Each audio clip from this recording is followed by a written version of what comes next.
Les temples anciens sont des lieux de culte fascinants qui représentent des points d'ancrage de culture millénaire.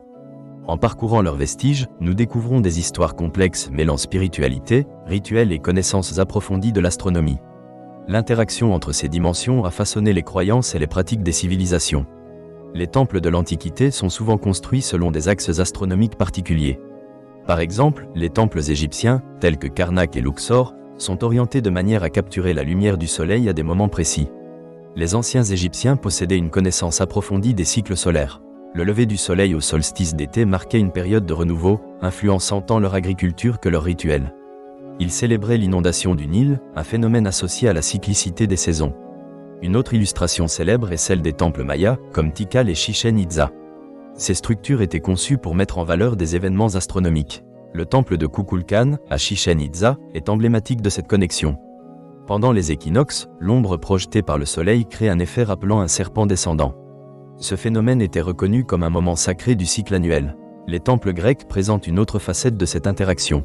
Le Parthénon d'Athènes, par exemple, est orienté pour favoriser des vues particulières du lever et du coucher du soleil.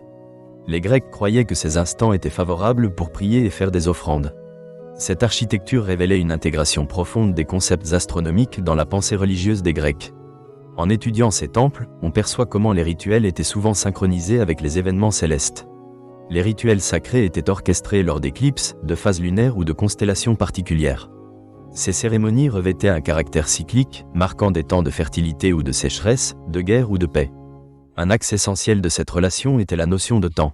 Pour de nombreuses cultures, le ciel était un chronomètre céleste. Les bâtisseurs de Stonehenge, en Grande-Bretagne, ont créé une structure servant de calendrier monumental, indiquant les changements de saison et alignée avec les levées et les couchers de soleil.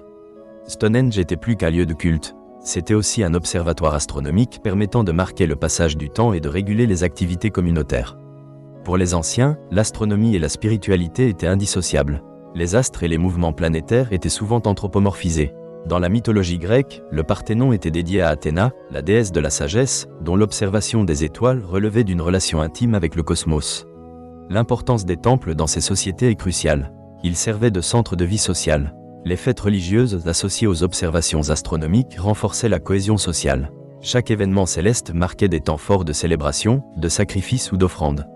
Le lien entre le ciel et la terre transcendait les croyances. Ces rituels étaient des expressions de gratitude envers les forces supérieures. Il est également à noter que le savoir astronomique des anciens n'était pas uniquement théologique, mais aussi pratique. Les agriculteurs adaptaient leurs semailles et récoltes aux phases lunaires, et les navigateurs se guidaient par les étoiles. Ces connaissances étaient transmises oralement, créant une mémoire collective intégrant des éléments astronomiques. À mesure que les civilisations évoluaient, le regard sur les cieux restait constant. Avec l'avènement du christianisme, les temples furent souvent remplacés par des églises, mais l'astronomie demeura centrale. Sanctuaires et observatoires furent associés à la spiritualité chrétienne.